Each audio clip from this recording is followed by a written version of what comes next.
sana, tunamtukuza Baba yetu wa mbinguni kwa zawadi ya uhai ambayo anatupatia.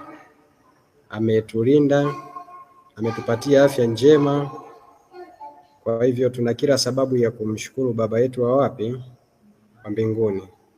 Na leo tutakuwa tuna muda mzuri wa kuweza kujifunza ukiwa tunafungua Sabato, na somo letu ambalo tutakuwa tunajifunza lina kichwa kinachosema wakati wa mavuno. Sawa Wakati wa mavuno, hicho ndicho kichwa cha somo au somo letu litakuwa limejengeka hapo, tukizingatia mambo yafuatayo. Naomba tuweze kufungua Biblia zetu kwenye kitabu cha Mithali. Biblia zetu kwenye kitabu cha Mithali sura ya 10. Mithali sura ya 10. Mithali sura ya 10. Fika hapo kwenye kitabu cha Mithali sura ile ya 10. Biblia takatifu inasema hivi katika kitabu cha Mithali sura ya 10 na ule mstari wa 5. Mithali 10:5. Biblia takatifu inasema hivi: akusanyaye wakati wa hari. Wakati wa hari ni wakati gani? Wa mavuno. Kwa hivyo ambaye anakusanya wakati wa mavuno ni mwana mwenye nini? Mwenye hekima, ni mwana mwenye akili. Anasema hivi: bali asinziaye wakati wa mavuno, anayesinzia wakati wa mavuno ni mwana mwenye kufanya nini? Kwa hivyo ni bora usinzie hata wakati wa kupalilia kidogo, lakini tusipitwe au tusisinzie wakati wa kufanya nini? Wakati wa kufanya nini jamani? Wakati wa kuvuna. Kwa hivyo wakati wa mavuno tunapaswa tusiweze kufanya nini? Tunapaswa tusiweze kusinzia. Na kinavunwa kipi sasa? Kinavunwa kile ambacho kimefanya nini? Kimepandwa, kimelindwa, kimepaliliwa, kimenyeshewa na mvua, kimevumilia zoruba na tufani mpaka kimefika wakati wa mavuno. Sawa Kwa hivyo asinziaye wakati wa mavuno ni mwana mwenye kuaibisha. Tusome andiko moja alafu tuende tukaombe. Tusome kwenye kitabu cha Ufunuo sura ya 14.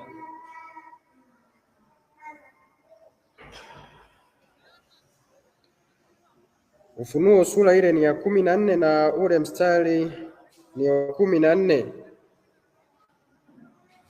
Ufunuo sura ya 14 na ule mstari wa 14. Biblia ina maneno yafuatayo. Anasema hivi: kisha nikaona na tazama wingu jeupe, na juu ya wingu hilo ameketi mmoja mfano wa mwanadamu. Huyo ni Yesu Kristo. Sawa Mwenye taji ya dhahabu juu ya kichwa chake, na katika mkono wake ana mundu mkali. Na malaika mwingine akatoka katika hekalu, akimlilia kwa sauti kuu yeye aliyekuwa ameketi juu ya lile wingu. Anamlilia alafu anamwambiaje? Tia mundu wako ukavune, kwa kuwa saa au muda au wakati wa kuvuna umefanya nini? Umekuja. Kwa kuwa mavuno ya nchi yamekomaa.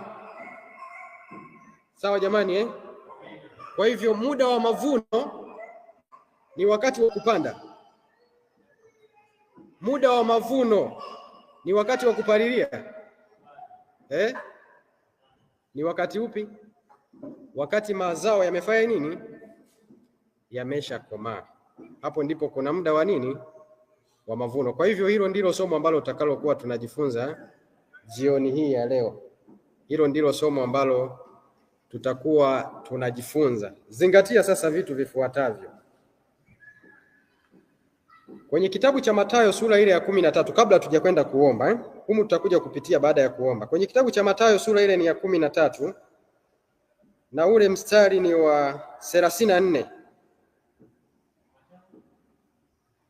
Mathayo sura ya 13 na ule mstari wa 34, Biblia inasema hivi. Twende sasa kwa makini.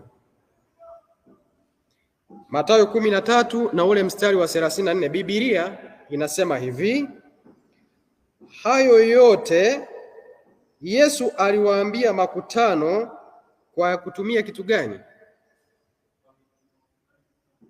Kwa kutumia mifano.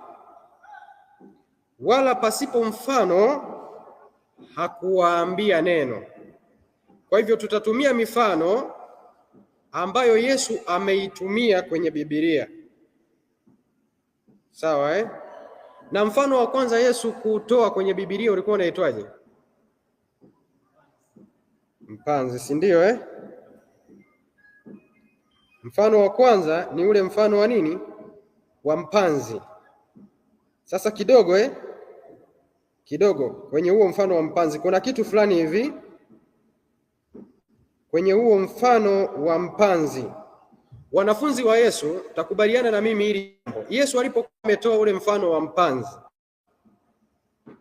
wanafunzi wake hawakumuelewa. Ndio au sio? Ndio, si ndio Wakaenda ili kusudi Yesu awaambie maana ya huo mfano. Yesu akawaambia hivi, mtanitafutia hilo ambao mnaweza mkapata haraka. Yesu akasema hivi, ikiwa mwelewi mfano huu, mtaelewaje basi na mifano mingine? Kwa hivyo mifano mingine inategemeana na kuelewa mfano. Hilo andiko sasa nataka hilo andiko ambalo linasema, ambalo wanafunzi walikuwa, Yesu aliwaambia, ikiwa hamuelewi mfano huu wa mpanzi, mtaelewaje mifano mingine? Ukizingatia mfano wa mavuno ni mbele kidogo ya mfano wa mpanzi wa kupanda kwanza. Hilo andiko linapatikana kitabu gani? Tafuta hapo haraka. Sahani, lakini naomba tafutie hilo.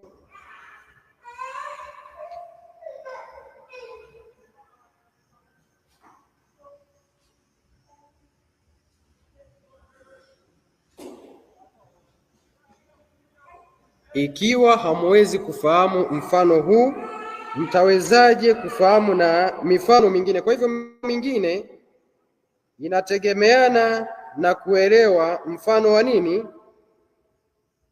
Wa mpanzi. Inategemeana na ule mfano wa mpanzi. Tukizingatia hivi, ndugu zangu, kile kinachovunwa ni kile kilichofanya nini? Kilichopandwa. Kwa hivyo ukipanda mahindi unategemea kuvuna nini? Unategemea kuvuna mahindi, si ndio Basi tuombe alafu tuje tuendelee. Tuombe kwanza alafu tuje tuendelee.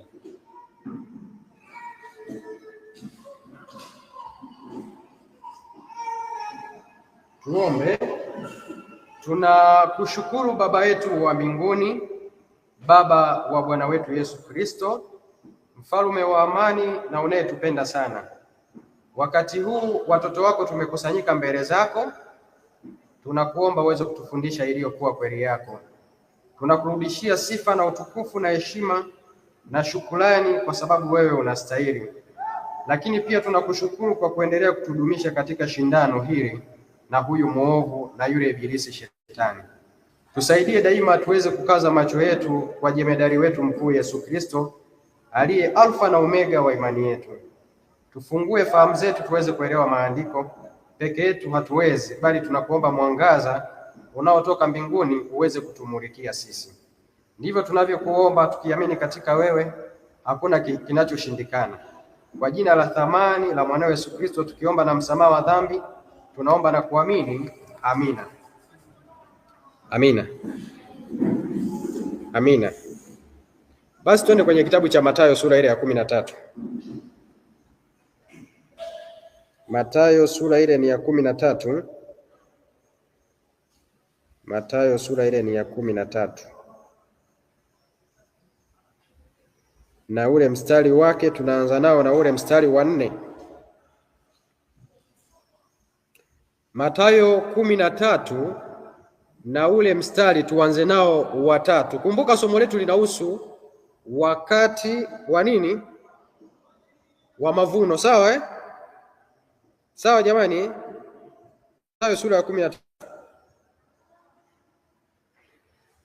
Hebu acha kwanza huo mstari wa 4. Twende mstari wa 24. Mathayo 13:24, alafu tutarudi huo. Mathayo 13 mstari wa 24. Biblia inasema hivi: akawatolea mfano mwingine akisema, ufalme wa mbinguni umefanana na mtu aliyepanda mbegu njema katika konde lake. Lakini watu walipolala, akaja adui yake akapanda magugu katikati ya ngano, akaenda zake. Baadaye majani ya ngano yalipomea,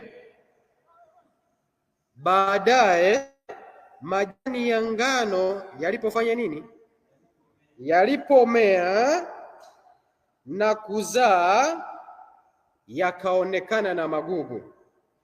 Kidogo kwanza, magugu yalionekana wakati gani wa kupanda? Mche ulipotokeza. Tuendelee. Anasema hivi, mstari wa 26, baadaye majani ya ngano yalipomea na kuzaa, yakaonekana na nini? Yakaonekana na magugu. Twende taratibu. Watumwa wa mwenye nyumba wakaenda wakamwambia, Bwana, hukupanda mbegu njema katika konde lako? Limepata wapi basi magugu? Akawaambia, adui ndiye aliyetenda hivi. Watumwa wakamwambia, basi wataka twende tukayakusanye? Akasema, la, msije mkayakusanya magugu na kuzing'oa ngano pamoja. 30. Hapa ndipo ambapo kuna kichwa chetu cha somo eh?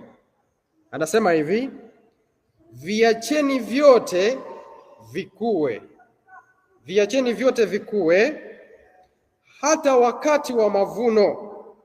Kwa hivyo viacheni vyote vikue hata wakati wa mavuno. Na wakati wa mavuno nitawaambia wavunao, yakusanyeni kwanza magugu, muyafunge matita, mkayachome, bali ngano ikusanyeni ghalani mwangu. Kwa hivyo vyote vinaachwa vikue mpaka wakati gani? Wakati gani? Wakati wa mavuno. Na wakati wa mavuno nitawaambia wavunao. Rudi hapo 26 kidogo. Baadaye majani ya ngano yalipomea na kuzaa, yakaonekana na magugu.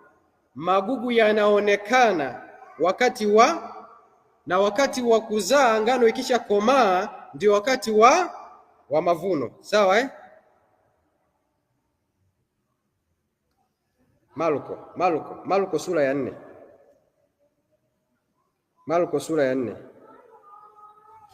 sura ya 4, twende katika mstari wa 26 hapo kidogo.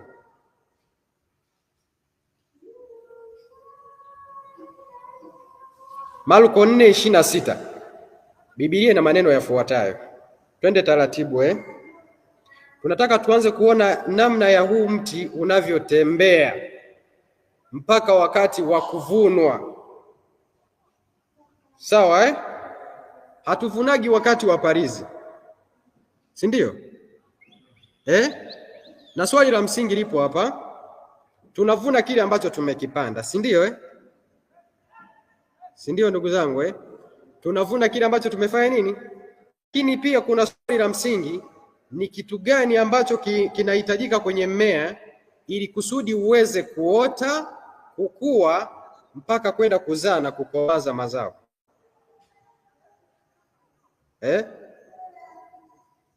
Ni kitu gani ambacho huwa kinatakiwa, au ni vitu gani ambavyo huwa vinatakiwa katika step zote za ukuaji wa mmea? Kuota, kukua mpaka kwenda kuzaa. Hebu tusome kwanza Marko sura ya 4. Marko sura ya 4 na mstari wake wa 26. Marko 4 na ule mstari wa 26. Biblia inasema hivi, akasema, ufalme wa Mungu mfano wake ni kama mtu aliyemwaga mbegu. Ni mfano wa mtu aliyemwaga mbegu juu ya nchi, akawa akilala na kuondoka usiku na mchana, nayo mbegu ikamea na kukua asivyojua yeye. 28. Maana nchi huzaa yenyewe kwanza nini? Tunaanza sasa taratibu Maana nchi huzaa yenyewe kwanza jani. Sawa Kwa hivyo ikishaota tunafuata kitu gani? Jani. Kuota kwanza kabla hatujafika hapo, au kuota ndo tunamaanisha jani, sio? Ndio hivyo Ni hivyo basi. Kama ni hivyo sawa.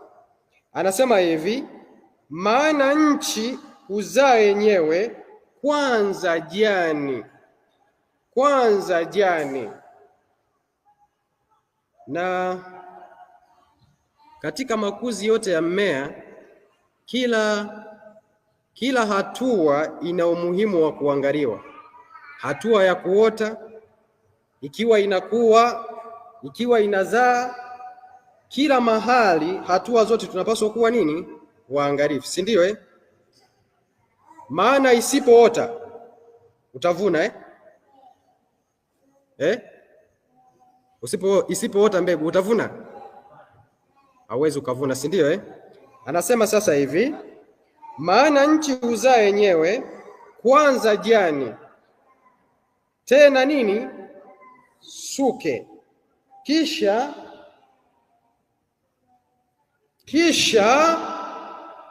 ngano, kisha ngano pevu katika nini? Katika suke. 29. Hata matunda yakiiva. Matunda yakifanya nini? Hata matunda yakiiva, mara atapeleka mundu, kwa kuwa mavuno yamefika. Kwa hivyo matunda yakishaiva, yakishakomaa, ni wakati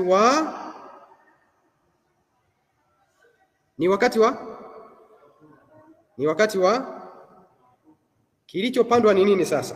Twende kwenye kitabu cha Luka sura ya 8. Kwenye kitabu cha Luka sura ile ni ya 8 kidogo hapo. Luka sura ya 8.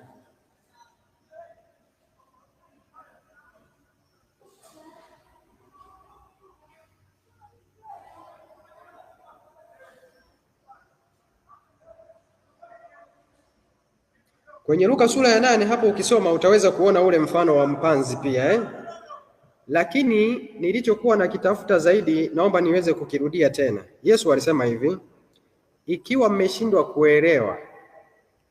kuelewa mfano wa mpanzi, mtaelewaje? Mtaitambua vipi na mifano mingine? Kwa hivyo naomba uzingatie hii. Mifano mingine yote ya kwenye Biblia, mifano mingine yote msingi wake ni katika kuelewa mfano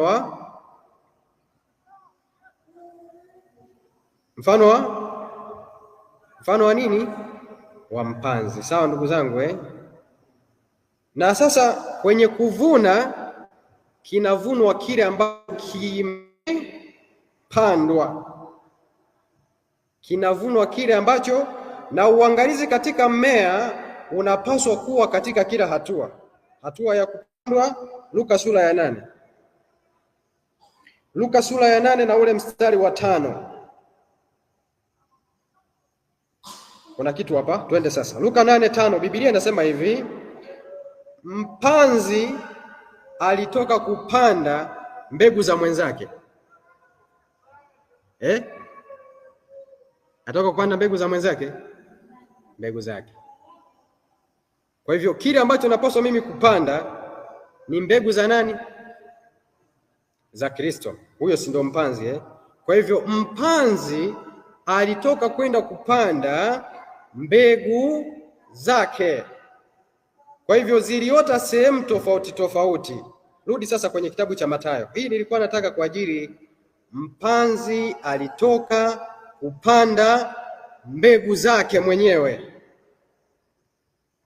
Na kabla ya kwenda kupanda, si huwa tunachagua zile mbovu mbovu, tunazitupa, si ndio? Sasa Mathayo sura ya 13. Mathayo sura ile ni ya 13, alafu twende kwenye mstari wa 24 kidogo pale. Mathayo 13. Mathayo sura ile ni ya 13 na ule mstari wa 24. Wacha turudie hapa tena kidogo. Akawatolea mfano mwingine akisema, ufalme wa mbinguni umefanana na mtu aliyepanda mbegu njema katika nini? Konde lake. 29. Akasema, la, msije mkayakusanya magugu na kuzing'oa ngano kwa pamoja, viacheni vyote vikue hata wakati wa mavuno. Na wakati wa mavuno nitawaambia wavunao, yakusanyeni kwanza magugu, myafunge matita matita mkayachome, bali ngano ikusanyeni halani mwangu. Ngano inakusanywa wapi? Halani mwangu. Sasa nini maana yake? Shika kwa makini. Kuna wakati wa mavuno na kuna wale wanaofanya nini? Kuna wakati wa mavuno kwa shamba, kwa konde, alafu kuna mche mmoja mmoja katika shamba. Sawa ndugu zangu Kuna konde, lakini kunazo mbegu nyingi katika konde, japokuwa inaweza ikawa ni aina hii. Yaani tunaweza tukawa tunaenda kuvuna mahindi, kwa hivyo tunaenda, lakini ni kwa mche mmoja mmoja. Sawa Sijui kama mmeweza kunielewa vizuri. Wacha tuweze kusonga mbele, mnaweza mkanielewa. Mathayo 13:36 sasa twende. Kuna maswali ambayo unapaswa kuweza kujiuliza. Mpanzi ni nani? Hilo si ni swali la kwanza Na wakati wa mavuno ni upi? Na wale wanaovuna ni akina nani? Na wanatumia kifaa gani kuweza kufanya nini? Kuvunia. Sawa ndugu zangu Wanatumia kifaa gani kuweza kuvunia? Hayo ni mambo ya msingi sana. Tutarudi hapo kidogo. Mathayo 13:36, Biblia inasema hivi: kisha Yesu akawaaga makutano, akaingia nyumbani. Wanafunzi wake wakamwendea wakasema, tufafanulie mfano wa magugu ya kondeni. Akajibu akasema, azipandaye zile mbegu njema ni mwana wa Mwanzo 1:31. Mwanzo 1:31, Biblia inasemaje hapo?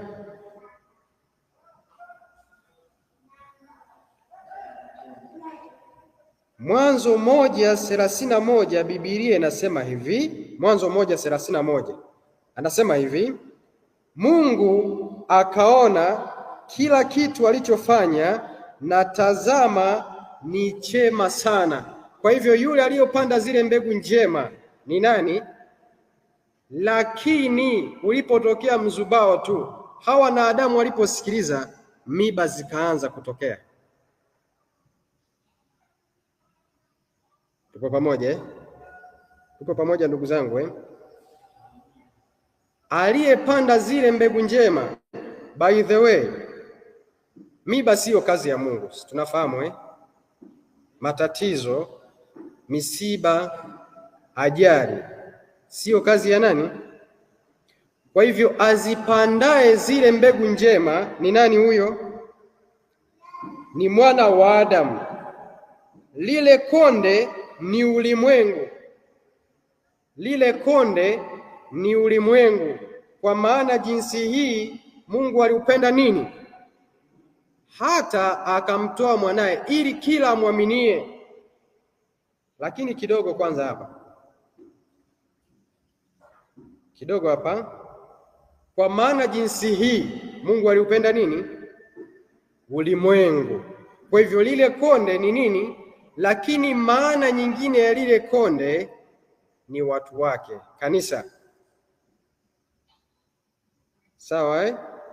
Mungu aliupenda ulimwengu, akamtoa mwanawe, ulimwengu ukamkataa. Alikuja kwa walio wake. Ni Yohana 1 ngapi hiyo? Twende kwenye kitabu cha Yohana sura ya 1. Yohana sura ya 1 na ule mstari wa 14, fika hapo. 12 moja tuanzie.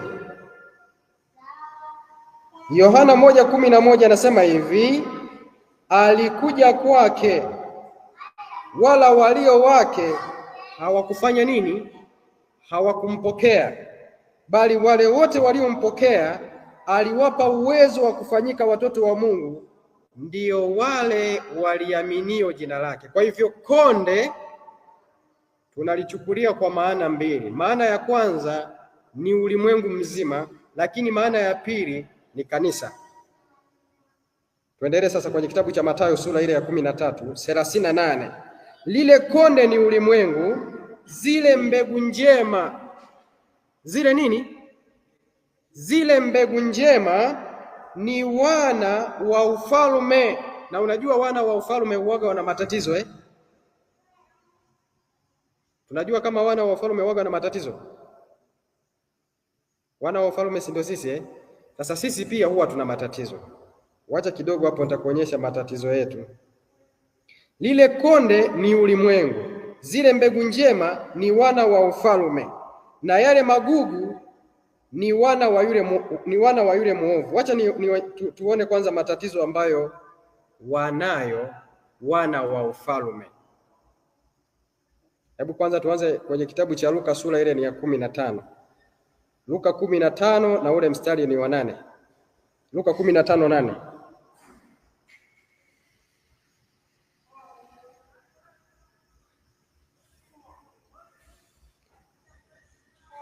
Samahani, ni Luka 16 na ule mstari wa 8. Sawa eh? Hiki kisa wewe utaanza nacho tu hapo mstari wa kwanza. Hiki kisa utaanza nacho hapo mstari wa kwanza. Kulikuwa kuna mtu anaitwa wakili mmoja hivi, alikuwa ni dhalimu. Sawa eh? Huyo wakili alipiga mahesabu yafuatayo. Luka 16 mstari wa kwanza. Wacha twende hapo haraka haraka. Tena aliwaambia wanafunzi wake, kumbuke bila mfano hakuweza pasipo mfano wa kufanya nini? Sasa sikiliza huu mfano ambao wanaulinganisha na wana wa ufalme. Tupoje?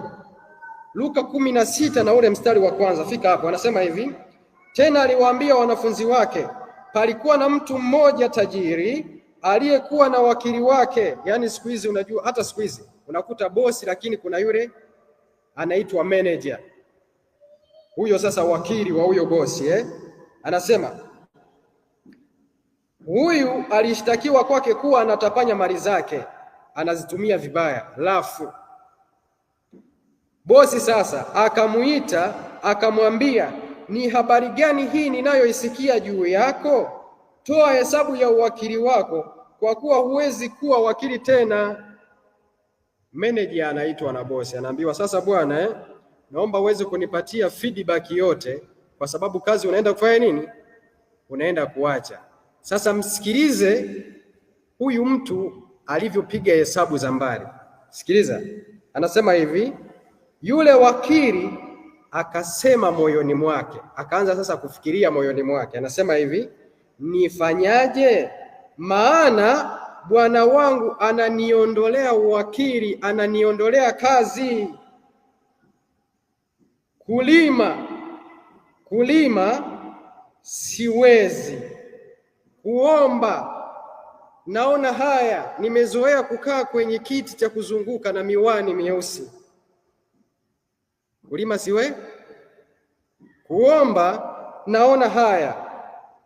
Sasa akang'amua kitu. Mstari wa 4 anasema hivi, najua nitakalolitenda, ili nitakapotolewa katika uwakili wanikaribishe nyumbani mwao. Unafikiri alijua kitu gani?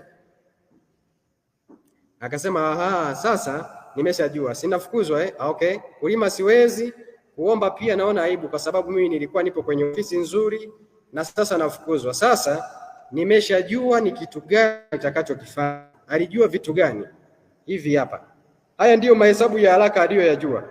Angalia, akawaita wadeni wa bwana wake. Kama alikuwa ametoa mkopo, ana wale ambao walikuwa wanadaiwa. Halafu ona alivyowaita, anasema hivi, akawaita wadeni wa bwana wake, kila mmoja akamwambia wa kwanza, wawani bwana wangu. Yani kwa maneno mengine tunaweza tukasema hivi, unadaiwa kiasi gani na bosi wangu? Jamani, tuliweza kusoma kwamba amepata ni namna gani ambayo anaweza akafanya. Akamuita yule ambaye anadaiwa na bosi wake wa kwanza, akamwambia, wawiwa nini? Unadaiwa nini? Na tajiri wangu na bosi wangu. Akasema, vipimo 100 vya mafuta. Bwana, mimi nadaiwa bwana, mimi dumu 100 za mafuta. Sasa sikiliza, akamwambia, toa hati yako hapa, kaa hapo upesi, andika 50. Si ulikuwa unadaiwa 100? Sasa andika 50, ili kusudi mimi nikija kwako utanikumbuka kwa haya ambayo nimekutendea. Mstari wa 7, kisha akamwambia mwingine, na wewe wawiwa ni unadaiwa nini? Akasema, makanda 100 ya ngano. Akamwambia, toa hati yako, andika 80. Kwa hivyo akawa anapita kwa kila mtu, ili kusudi akifukuzwa na bosi wake waweze kufanya nini?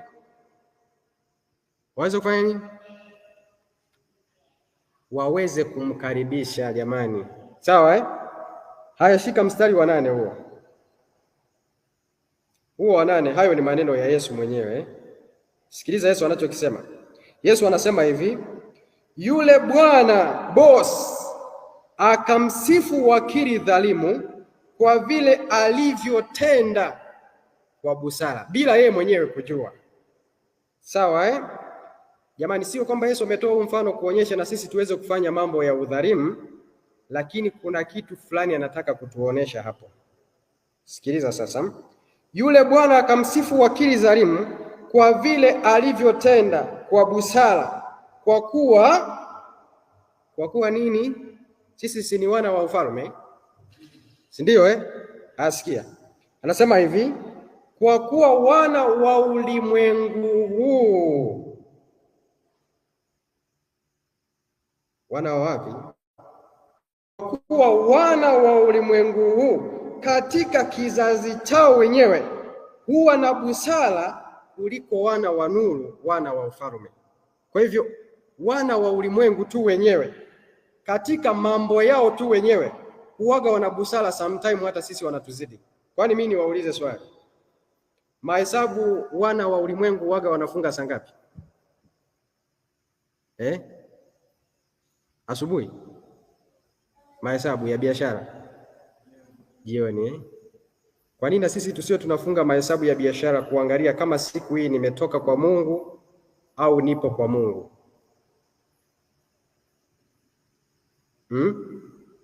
Ni hayo huwa wanafanya. Hela hii ameona haiendi. Alipokuwa anauza vitunguu kabadilisha, sasa kesho anakuta anauza nguo na zinaenda, si ndio eh? Kwa hivyo wana wa ulimwengu huu katika kizazi chao, katika mambo yao, pilika zao, sometime huwa wana busara kuliko watoto wa nani? Huyo ni Yesu. Kwa hivyo sisi tunapaswa kuweza kuamka zaidi ya wao. Isaya sura ya kwanza. Isaya sura ya kwanza, alafu twende kwenye somo letu, tuendelee nalo. Isaya mstari wa kwanza. Wana wa ufalme pia tupo na shida ifuatayo. Isaya 1 na ule mstari wa 3. Hii pia ni shida nyingine ambayo watoto wa Mungu tupo na shida nayo eh? Isaya 1 na ule mstari wa 3, Biblia inasema hivi: ng'ombe amjua bwana wake.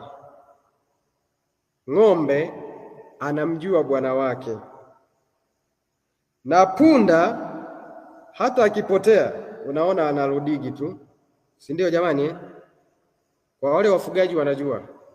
Anasema hivi: na punda ajua kibanda cha bwana wake. Lakini shida kwa wana wa ufalme, wana wa nuru, watoto wa Yesu, wale ambao tunajiandaa kwa ajili ya ujio wa Yesu Kristo hivi karibuni. Anasema hivi: bali Israeli hajui, watu wangu hawafikiri.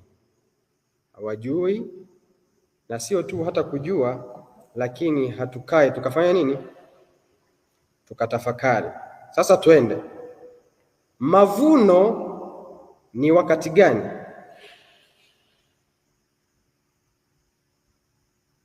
Mavuno ni wakati gani? Hilo si ni swali eh? Wacha sasa tuweze kupata majibu. Mathayo sura ya 13. Tunataka tuweze kujua muda wa mavuno, na ukizingatia hii hapa Mithali 15, Biblia inasema na anayesinzia wakati wa mavuno ni mwana anayefurahisha. Hapana, ni mwana nini? Kwa hivyo bora kama kuna mahali naweza nikasinzia hata wakati wa kupalilia, japokuwa sipaswi kusinzia, kwa sababu nisipopalilia nitavuna nini? Sawa ndugu zangu eh? Kwa hivyo mwana ambaye anasinzia wakati wa mavuno ni mwana mwenye kufanya nini? Mwenye kuaibisha. Na ni kitu gani ambacho kinaweza kikatufanya tukawa tunasinzia? Hapo kidogo tutafika eh? Mathayo sura ya 13:38. Lile konde ni ulimwengu. Na wacha kabla hapo kidogo, kuna kitu kidogo nimeuliza swali, lakini nadhani hatujaweza kuliweka vizuri pale. Ni kitu gani ambacho kinatakiwa mmea? Ni vitu gani ambavyo huwa vinatakiwa kwanza kwenye mmea ili uote ukue mpaka kwenda kuvunwa? Ni vitu gani? Nini na nini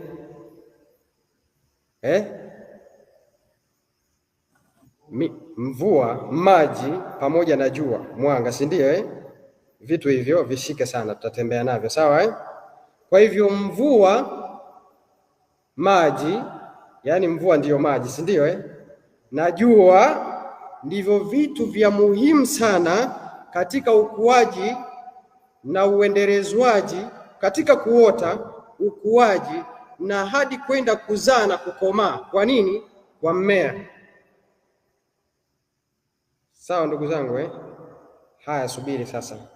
Tunataka kwenda kujifunza mavuno ni wakati gani. Tupo pamoja Mavuno ni wakati gani? 38. Mathayo 13:38 anasema hivi: lile konde ni ulimwengu, zile mbegu njema ni wana wa ufalme, na yale magugu ni wana wa yule muovu. Yule adui aliyepanda ni Ibilisi. Ni Ibilisi. Kidogo hapo.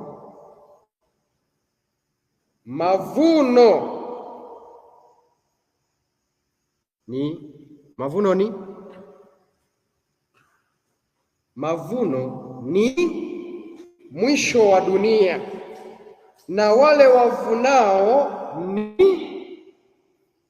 Haya, kidogo sasa hapo kidogo, ndugu zangu, tupo pamoja sasa tupo pamoja Mavuno ni mwisho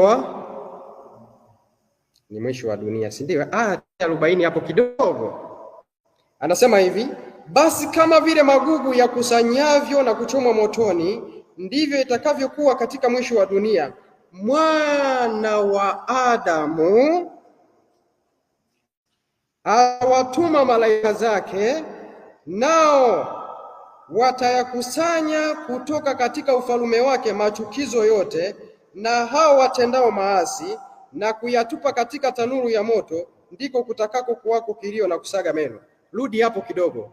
Ni nani ambaye huwa anavuna? Ni mwalimu, mwanafunzi, muuza duka au mkulima mwenye shamba hilo?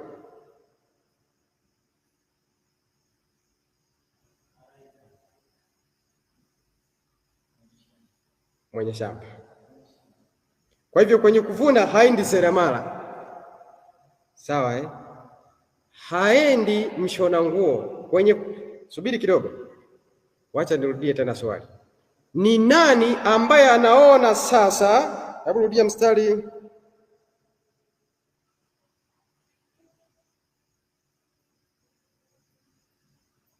Twende kidogo. Mstari wa 37. Biblia inasema akajibu. Huyo aliyejibu ni nani? Ni Yesu. Sawa jamani, taratibu au nimewacha mahali? Aliyejibu ni nani? Akajibu Yesu. Sawa Alijibuje? Aliendelea kwa kusema hivi, mstari wa 39. Kwa hivyo huu ni mwendelezo wa kile ambacho Yesu anafanya nini? Anakisema. Yule adui aliyepanda ni Ibilisi. Ni majibu ya Yesu. Mavuno ni mwisho wa dunia. Anayejibu ni nani? Ni nani ambaye anaona sasa mazao yameshakomaa? Mwenye shamba, seremala, fundi baisikeli. Ni nani?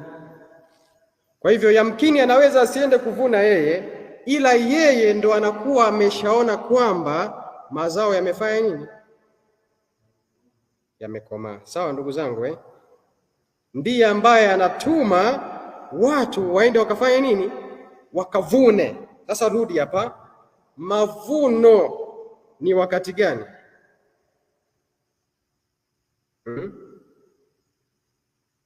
Tumesahau ndugu zangu. 39. Yule adui aliyepanda ni Ibilisi. Mavuno ni mwisho wa dunia, na wale wavunao ni malaika. Kwa hivyo mavuno ni mwisho wa dunia, na wale wanaovuna ni malaika. Sawa Marko sura ya 4:26. Hapo kidogo alafu tutarudi. Marko 4:26. Marko 4:26, Biblia inasema hivi. Marko 4:26, Biblia ina maneno yafuatayo. Anasema hivi: akasema, ufalme wa Mungu mfano wake ni kama mtu aliyemwaga mbegu juu ya nchi, akawa akilala na kuondoka. Twende tu, kuna mahali nataka tuweze kufika. Akawa akilala na kuondoka usiku na mchana, nayo mbegu ikakua na kumea, asivyojua yeye. Sio kwamba Yesu hajui kwamba mbegu imekuwa na kuzaa, hapana ila kuna mahali nataka tufike. Maana nchi huzaa yenyewe, kwanza jani, tena suke, kisha ngano pevu katika suke. 29. Sasa hata matunda yakiisha iva, ni wakati wa matunda yakiwaga yamesha iva, ni wakati wa mavuno. Sawa hata matunda yakiisha iva, mara atapeleka mundu, kwa kuwa mavuno yamefika. Kwa hivyo muda wa mavuno ukishafika, atapeleka nini? Ndio tumesoma kwenye kitabu cha Ufunuo 14. Sawa eh? Lakini wale wanaokwenda kuvuna ni akina nani? Malaika. Sasa swali, kuna siku moja tunaweza tukatembea kwenye shamba la ngano tukakuta malaika wanavuna wamebeba na siko mundu ule, unaweza tukawakuta hivyo? Rudi hapo Mathayo 13. Kuna kitu cha msingi sana ndugu zangu, na natamani tuweze kukifahamu. Sawa eh? Mathayo sura ya 13. Kuna kitu cha msingi nataka tuweze kukipata hapo. Mathayo 13, fika hapo. Mathayo 13.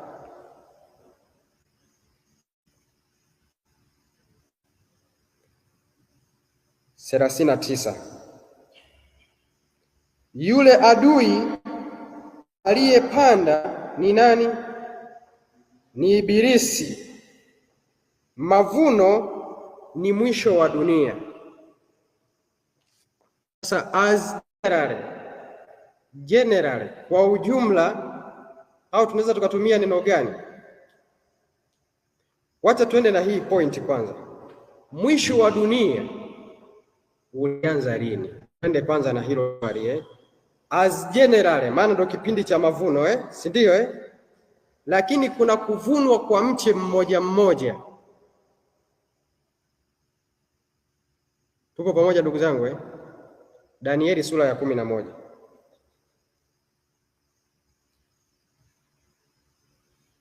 Mavuno ni swali sasa. Mwisho wa dunia umeanza lini? Halafu wale wanaovuna ni malaika, wanavunaje? Na wanavuna nini? Na ni kitu gani ambacho Yesu wataona sasa? Yaani ni kitu gani ambacho unaona sasa, mkulima unaona, unajua sasa ni wakati wa kuvuna. Ni kitu gani ambacho unakiona, unaona kabisa huu ni wakati wa kuvuna umefanya nini? Umeshafika. Nimesema kitabu gani? Danieli 11. Wacha tuangalie wakati wa mwisho umeanza lini. Danieli sura ya 11.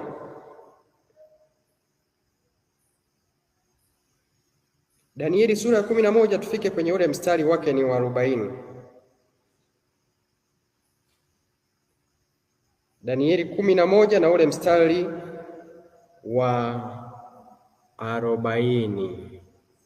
Biblia inasema hivi: na wakati wa mwisho, na wakati wa mwisho mfalme wa kusini atashindana naye. Twende taratibu. Na wakati wa mwisho mfalme wa kusini atashindana naye, na mfalme wa kaskazini atamshambulia kama upepo wa kisulisuli, pamoja na magari ya vita na wapanda farasi na merikebu nyingi, naye ataingia katika nchi hizo na kufurika na kupita wapi? Lakini ni wakati gani? Ni wakati wa mwisho. Na mavuno ni wakati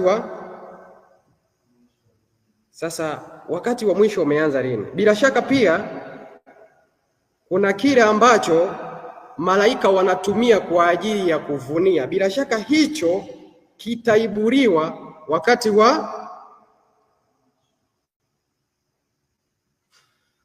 Ufunuo 14. Sijui tupo pamoja ndugu zangu. Ufunuo 14, alafu tutarudi hapa kwa Danieli kidogo. Ufunuo sura ya 14 na ule mstari wake ni wa 6.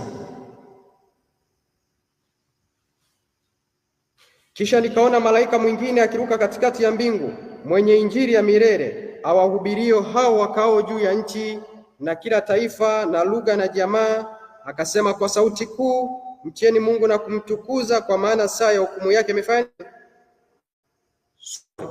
Wanaovuna ni watu gani? Ndio tunasoma hapa, sawa eh? Akasema kwa sauti kuu, mcheni Mungu na kumtukuza, kwa maana saa ya hukumu yake imefanya nini? Imekuja. Msujudieni yeye aliyefanya mbingu na nchi. Na ujumbe wa malaika wa pili umeanguka nani? Umeanguka mara mbili, umeanguka Babeli, ujumbe wa malaika watatu. Sasa kwenye huu ujumbe wa malaika watatu, by the way, kwanza hizi jumbe zote tatu, halafu mstari wa 13 kidogo kuna kitu nataka tuweze kukigusia hapa. Umeona hizo ujumbe za malaika tatu zote, ujumbe wa malaika watatu wote, kuanzia wa kwanza, wa pili, wa tatu, unafunga kwa kusema hivi, mstari wa 12. Hizo jumbe zote tatu zinafunga kwa kusema hivi, hapa ndipo penye subira ya watakatifu hao wazishikao amri za Mungu na imani ya nani?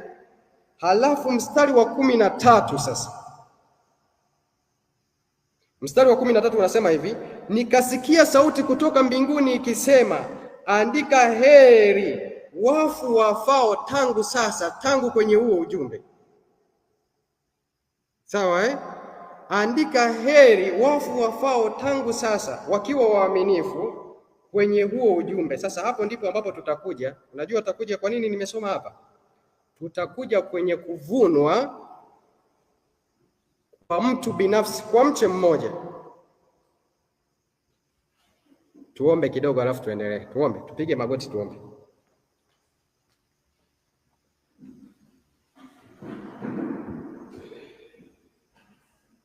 Tuombe. Baba yetu wa mbinguni, tunakushukuru kwa kuwa ni mwema sana.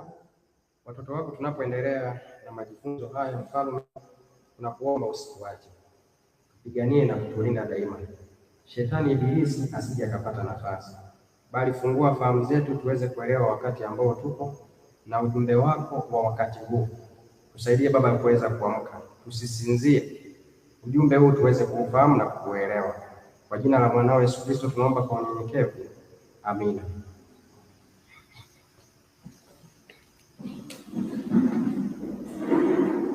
Ndugu zangu, kidogo kwanza, wanaovuna ni malaika, sawa eh? Wanaovuna ni malaika, sawa eh? Wanaovuna ni malaika, na malaika maana yake ni ujumbe, sawa eh? Au wajumbe waliobeba nini? Ujumbe. Kwa hivyo hao ndio wanaovuna, na wanavuna wakati wa, bila shaka, ujumbe ambao wapo nao, ambao huo ujumbe unaamua hatima, na huo ujumbe unaanza kutolewa mwisho wa, zingatia hivi, sisi tupo mwishoni mwa mwisho wa dunia. Kwa hivyo kuna mwanzo wa mwisho, na wakati wa mwisho mfalme wapi? Wa kusini atashindana naye atashindana naye, lakini pamoja baadaye ataingia katika nchi hizo na kufurika. Wacha hapo, nitarudi kidogo. Jamani, tunapoanzaga kuvuna shamba, kunakuwa kuna shamba ambalo tunavuna, lakini huwa tunaanza kwa mche mmoja mmoja kuvuna hapo kwanza. Tupo hapo eh? Ni kweli tunavuna shamba lote, ni kweli, si ndio eh? Si hivyo? Lakini si huu kuna mche mmoja mmoja, tunavuna huu tunaendea huu, tunavuna huu tunaendea huu, si ndio eh? Ufunuo 13:13. Nikasikia sauti kutoka mbinguni ikisema, andika, heri wafao katika Bwana tangu sasa. Kwa hivyo wanaandikiwa heri wale waliokufa katika ujumbe huu tangu sasa. Kwa nini? Wakati wa taabu, sura inaitwa wakati wa taabu, Pambano Kuu, inasema hivi, wale waliokufa katika ujumbe wa malaika wale watatu watainuka wakiwa wametukuzwa. Sawa eh? Watainuka wakiwa wamefanya nini? Wakiwa wametukuzwa. rudi sasa hapa. Mavuno ni mwisho wa dunia na wanaovuna ni malaika. Bila shaka malaika kuna kile kitu ambacho wanakuwa wanatumia kwa ajili ya kuvuna, na huo ni ule ujumbe walionao, hususani ujumbe wa malaika yule watatu. Sasa ulianza lini kutolewa? Ni wakati wa mwisho. Sawa ndugu zangu eh?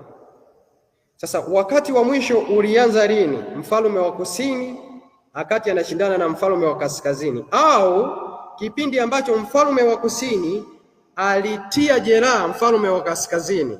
Mfalme wa kusini Ufaransa kipindi hicho, wakati ametia jeraha la mauti, utawala gani? Mfalme wa kaskazini ambao ni upapa. Kwa hivyo miaka ya 1798 kwenda mbele, mianzo ya mwisho ni kuanzia miaka ya 1798. Sawa ndugu zangu, hapo kidogo eh?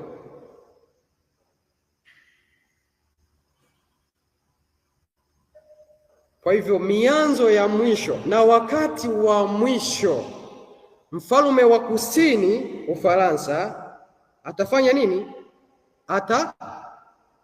Atamshambulia. Wacha niweze kusoma. Na wakati wa mwisho mfalme wa kusini atashindana naye. Ni kweli Ufaransa ilitia nini? Ilitia jeraha katika upapa mwaka wa 1798. Kwa hivyo hapo ndiyo point mianzo ya mwisho ilipoanza.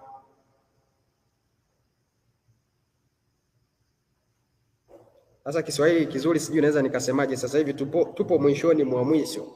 Yaani mianzo ya mwisho ilianza miaka ya 1790 na ngapi? Na 98. Sawa eh? Miaka ya 1798, hapo ndipo mwisho ulipoanza. Na ujumbe wa malaika wa kwanza ulianza kutolewa mwaka gani?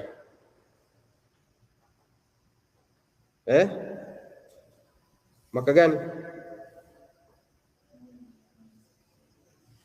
1833. Na 1833 ni tukio gani lilitokea kwanza?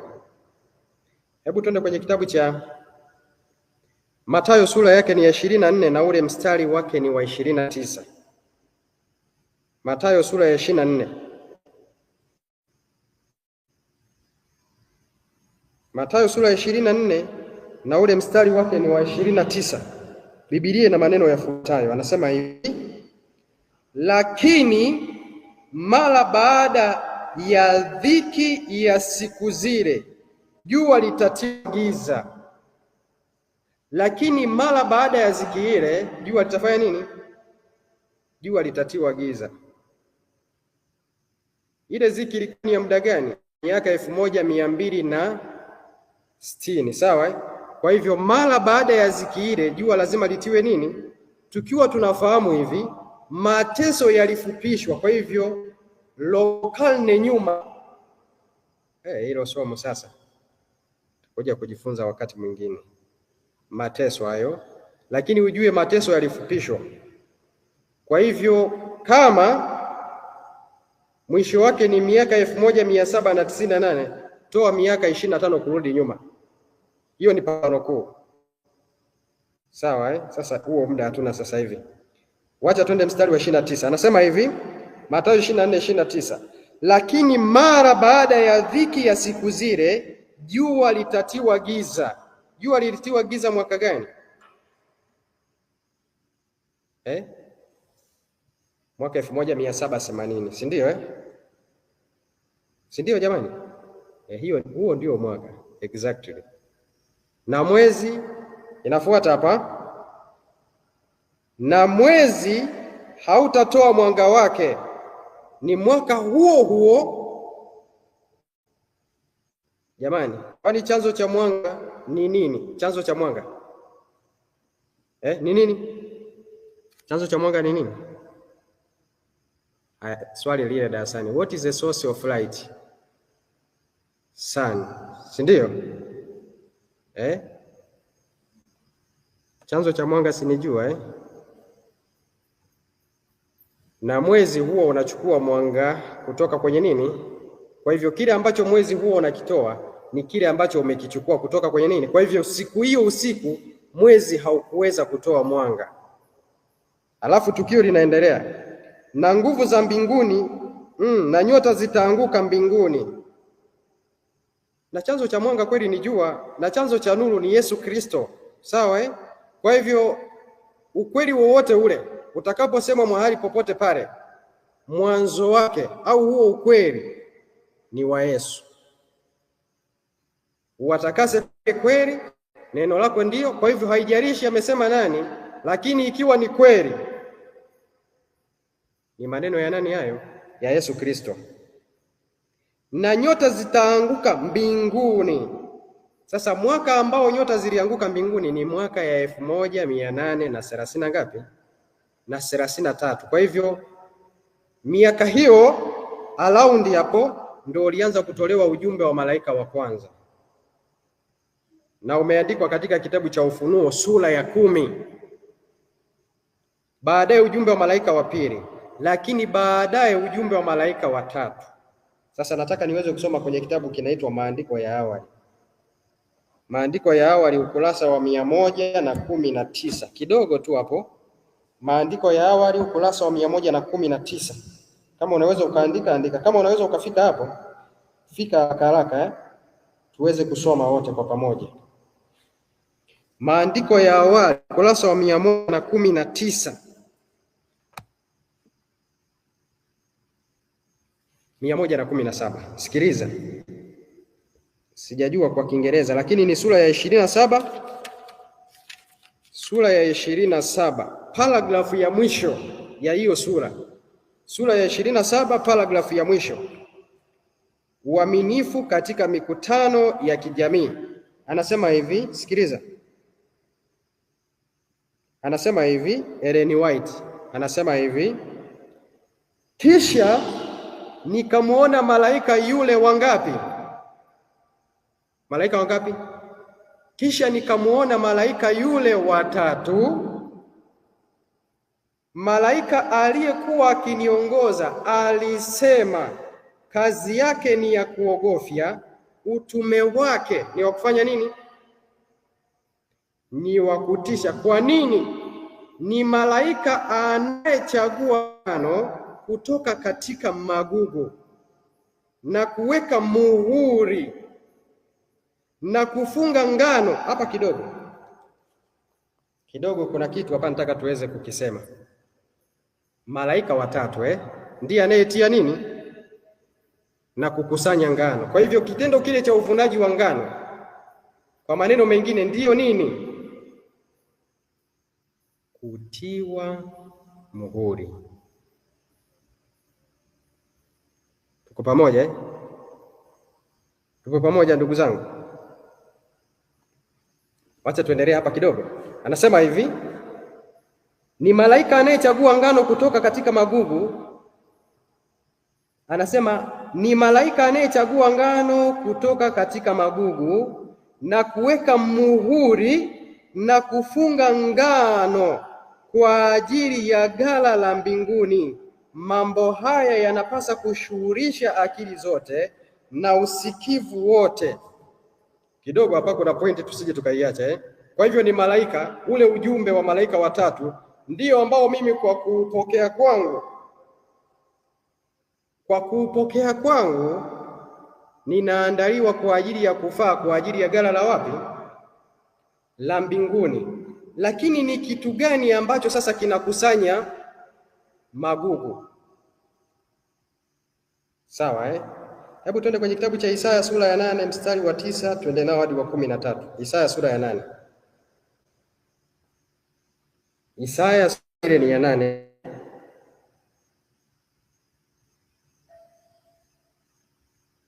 Isaya 8, kuna kitu ambacho kinaonyesha ni kwa namna gani matita yanavyokusanywa, maana yanajikusanya yenyewe. Uende ukasome kitabu kinaitwa Matukio ya Siku za Mwisho. Miji mikubwa, miji mikubwa, vyama vya wafanyakazi, alafu uangalie namna vyama vya wafanyakazi vitakavyofanya. Lakini ngoja tuingie kwenye hii point kidogo hapa. Isaya sura ya 8 na ule mstari wa 9 twende mpaka wa 13. Biblia inasema hivi: fanyeni ghasia enyi kabila za watu, nanyi mtavunjwa vipande vipande. Tegeni masikio ninyi nyote wa nchi zilizo mbali, jikazeni viuno, nanyi mtavunjwa vipande vipande. Jikazeni viuno, nanyi mtavunjwa vipande vipande. Fanyeni shauri pamoja, nalo litabatilika. Semeni neno, lakini halitasimama, kwa maana Mungu yu pamoja nasi. Maana Bwana aliniambia hivi, kwa mkono hodari akanifundisha, nisiende katika njia ya watu hawa, akisema, msiseme ni fitina. Msiseme ni nini?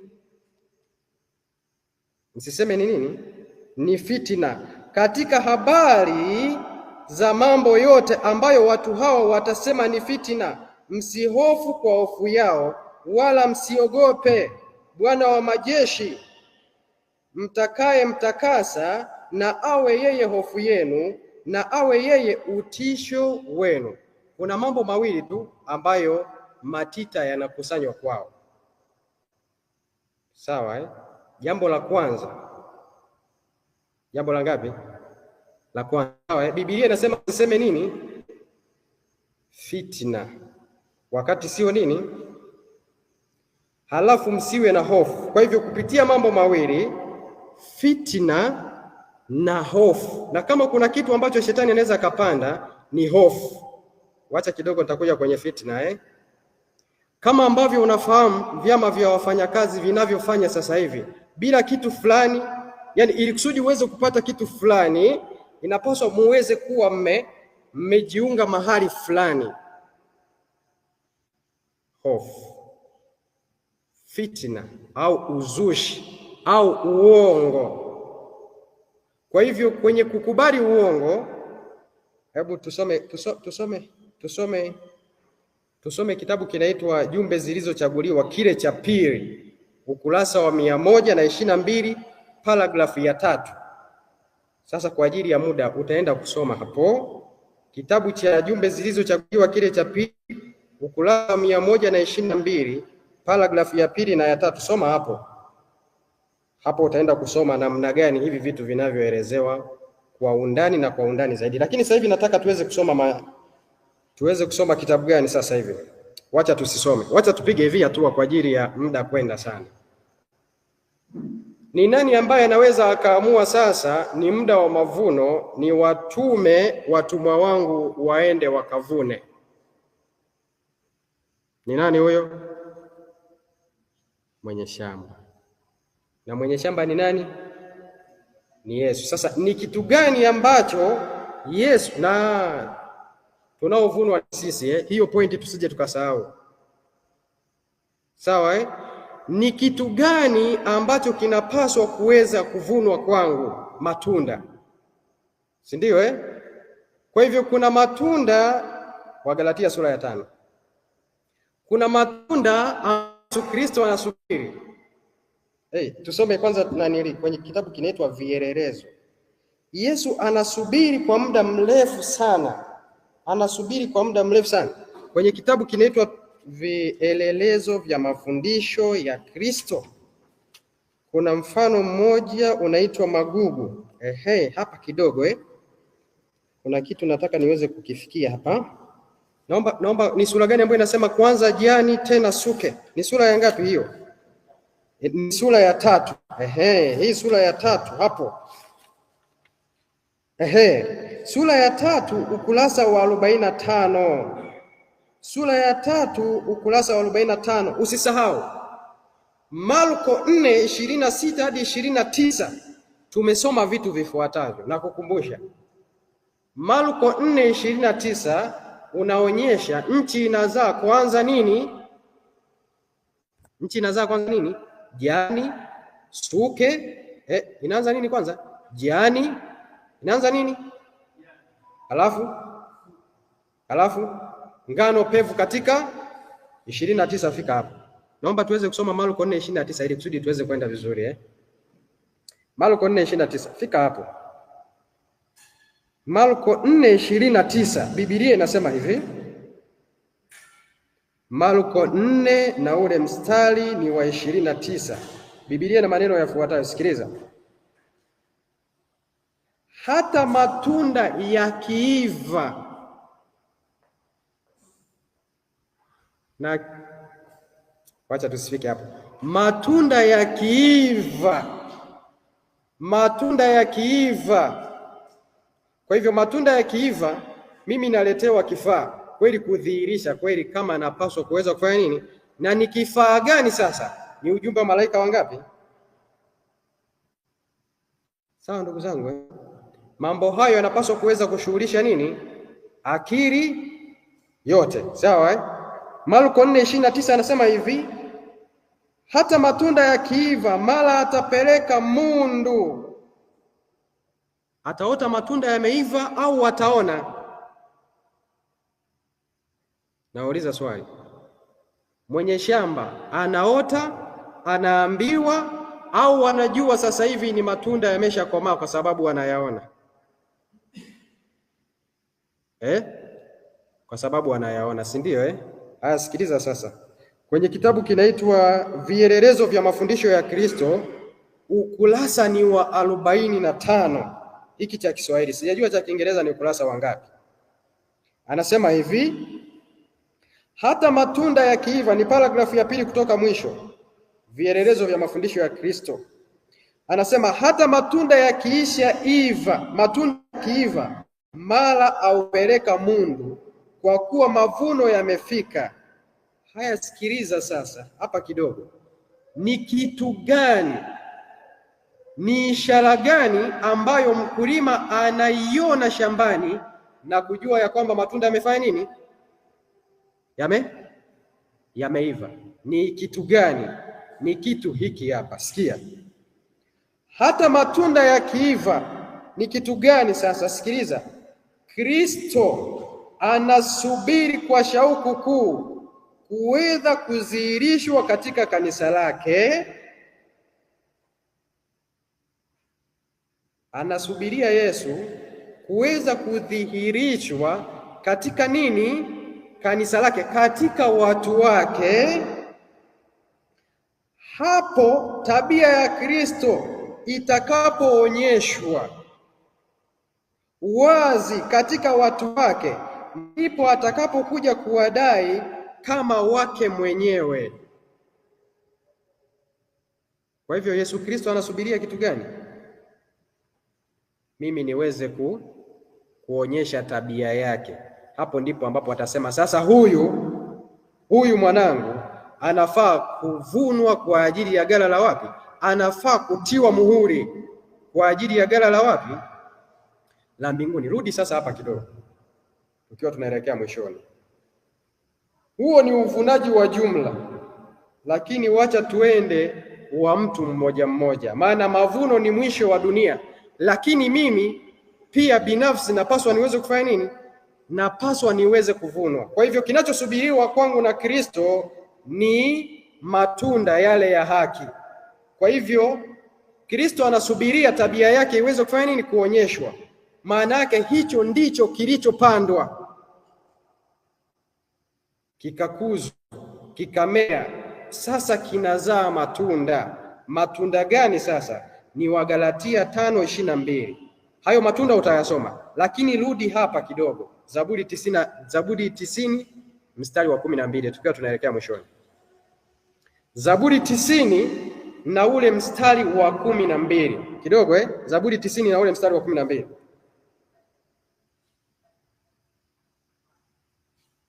Zaburi 90 na ule mstari wa 12. Fika hapo haraka, twende tufike hapo. Zaburi 90 na ule mstari wa 12. Biblia ina maneno yafuatayo, anasema hivi: basi utujulishe kuzihesabu nini?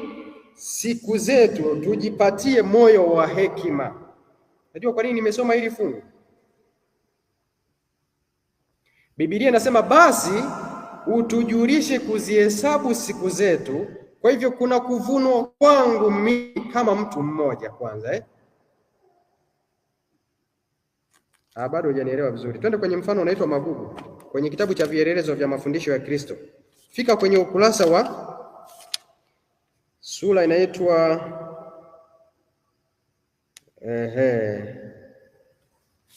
sura inaitwa magugu, ni sura ya 4. Fika hapo kwenye ukurasa wa 47, ila Kiswahili sijajua ni ukurasa wangapi. Kuna mavuno ya jumla, lakini kuna ya kwangu mimi mwenyewe, ambayo kwa hayo naambiwa.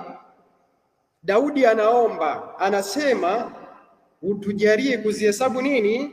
Huenda ni muda wangu wa kuvunwa, au mimi mwenyewe naanza kujikusanya matita kwa ajili ya kuchomwa, na ni kwa hila tu au fitina au uongo, kwa kukubali uongo mimi mwenyewe naendelea kuviringishwa kwenye gurudumu la nani? Maana maandiko yanasema wanajikusanya wao wenyewe kwa hofu, na hofu sio imani, si ndio? Sawa. Sasa mnavunwaje mimi kama mtu? Na mavuno ni mwisho wa nini? Wa dunia. Haya, rudi hapa kidogo Sasa as individual, kama mimi binafsi, hiyo inakuwa imekaaje? Vielelezo vya mafundisho ya Kristo, ukurasa wa 47.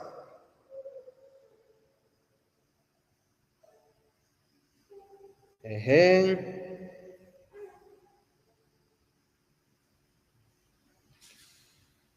47. Mimi nasoma paragrafu ya pili, ila nasoma mwishoni mwa hiyo paragrafu. Paragrafu ya pili 47, vielelezo vya mafundisho ya Kristo 47 ukurasa, ila mimi nasoma mwishoni, paragrafu ya pili mwishoni.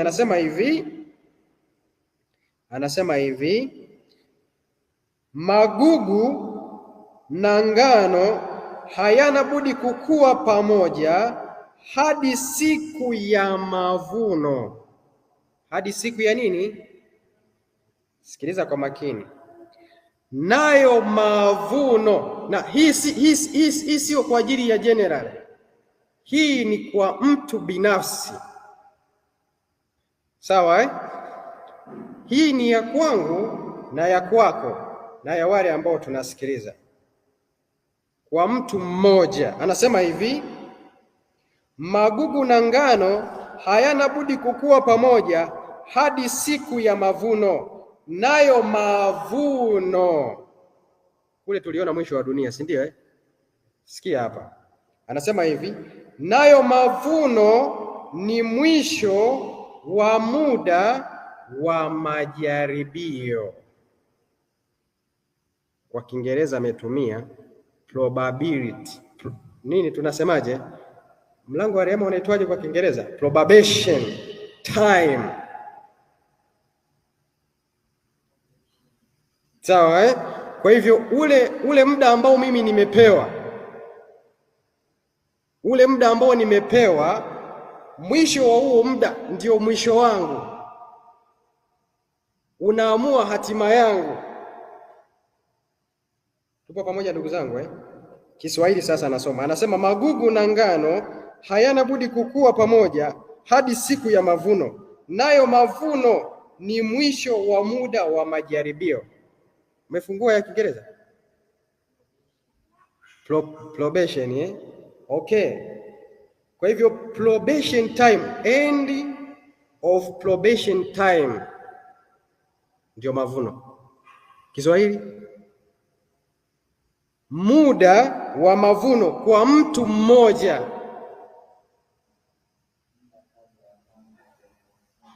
Nayo mavuno ni mwisho wa muda wa majaribio. Kwa hivyo kuna mwisho wa muda wa majaribio. Tuko paka hapo Kwa hivyo mavuno ni mwisho wa muda wa majaribio, kama mimi peke yangu, mtu mmoja mmoja.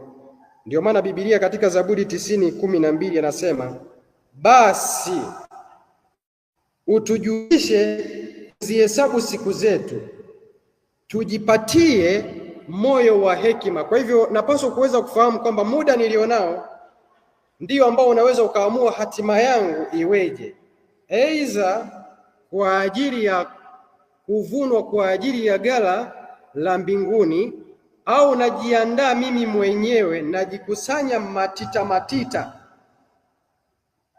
kwa ajili ya kupotea milele.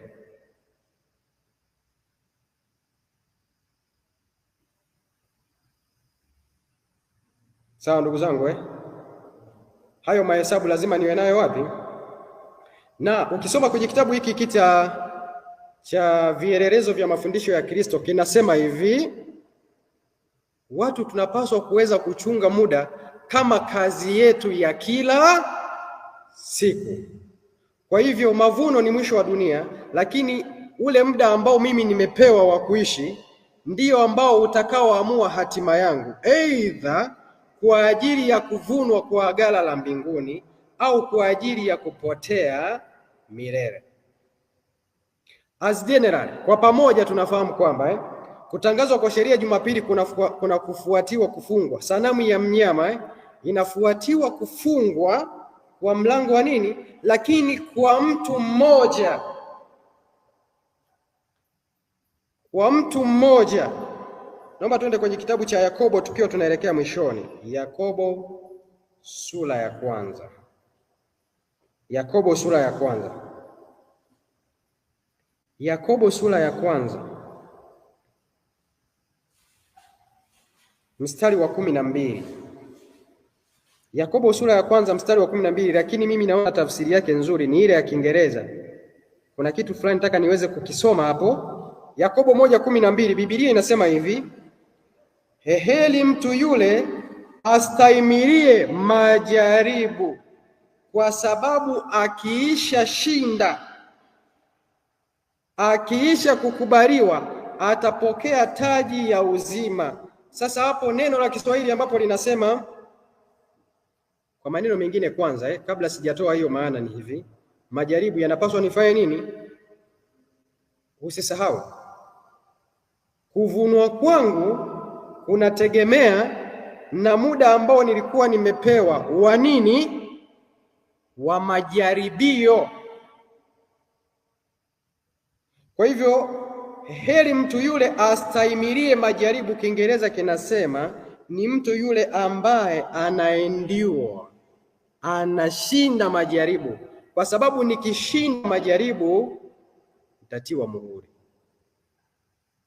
nitakuwa nimeandaliwa kwa ajili ya ghala la wapi? La wapi? La mbinguni. Nitakuwa nimeandaliwa kwa ajili ya ghala la mbinguni. Hebu tusome kwenye kitabu cha Wagalatia 5:22. Wagalatia sura ile ni ya 5 na ule mstari wa 22. Wagalatia 5 na ule mstari wa 22, Biblia inasema hivi, 5:22 anasema hivi: lakini tunda la Roho ni upendo, furaha, amani, uvumilivu, utu wema, fadhili, uaminifu, upole, kiasi na mambo mengine kama hayo. Sasa hayo mambo mimi naweza tu nikayaonyesha ikiwa kuna mbegu fulani imepandwa kwangu. Tabia ya nani? Manake ni haki ya nani? Ya Kristo. Sawa, Kwa hivyo Kristo anapaswa kuendelea kukaa moyoni kwa vipindi vyote, kwenye kupandwa, kwenye kukua, hadi kwenye kuzaa. Sawa, Kwa hivyo kwa wakati huu sisi sote kwa pamoja tuna kazi kubwa sana ya kuweza kufanya nini? Kuweza kuifanya. Kipindi cha matatizo sio kipindi cha kutengeneza tabia. Kipindi cha matatizo ni kipindi cha kureveal character, kuonyesha tabia ambayo nimeitengeneza huko nyuma. Bwana ndiyo haki yetu, Yesu Kristo, na kazi ya haki. Andiko la mwisho tuweze kuishia hapo, Isaya 32. Isaya sura ya 32.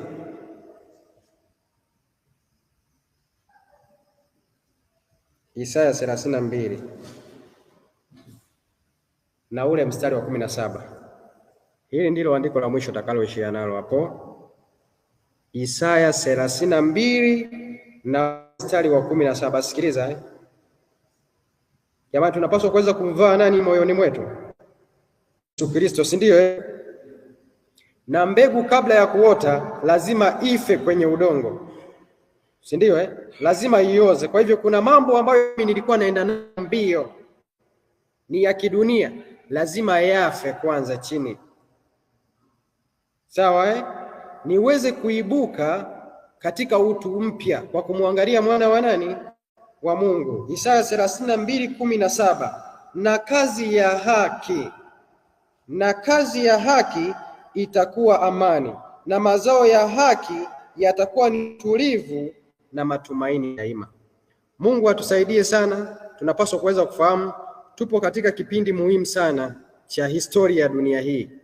Tumuhifadhi Yesu moyoni, tuendelee kumdumisha, tuendelee kusoma na kupata uzoefu wa imani yetu siku kwa siku, tuendelee kumuomba Mungu atupatie Roho Mtakatifu, aendelee kututakasa na tuweze kufaa kwa ajili ya ghala la mbinguni. Na kila mwenye matumaini haya hujitakasa.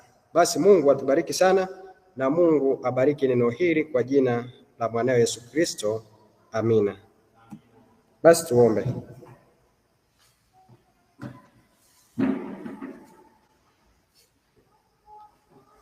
Tuombe.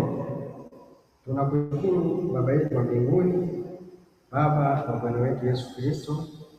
Tunasema asante kwa kuwa wewe ni mwema sana na unatupenda daima. Baba, sisi ni waovu, lakini tunaomba haki ya mwana Yesu Kristo iwe pamoja na sisi. Yesu Kristo aweze kukaa ndani yetu, tuweze kukua katika yeye, tuweze kuzaa matunda yapasayo toba. Peke yetu hatuwezi, Mfalme wa amani. Tusaidie tuweze kujua kwamba tuko kwenye kipindi muhimu sana cha mavuno, cha kuvunwa sisi. Mfalme wa amani, muda tulionao tusaidie tuweze kutengeneza maisha yetu.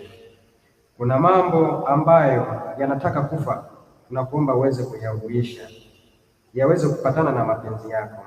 Baba yetu tunakuomba, lakini pia sisi tulioko hapa ni masikini wa roho yako, tunakuomba uweze kutupatia, lakini na wale pia ambao wanatusikiliza. Bariki watoto, bariki watu wote kwa ujumla. Amani yako Yesu Kristo tupatie na sisi, matunda yako mazuri yaweze kuonekana katika maisha yetu. Na Mfalme wa amani, tunajua unasubiri kwa muda sana ili kusudi tabia yako iweze kudhihirishwa kwetu, ndipo uweze kusema hawa ni watoto wangu, ndipo uweze kututia muhuri. Tusaidie tabia yako iweze kuonekana. Kwa jina la mwanao Yesu Kristo tumeomba na kuamini. Amina.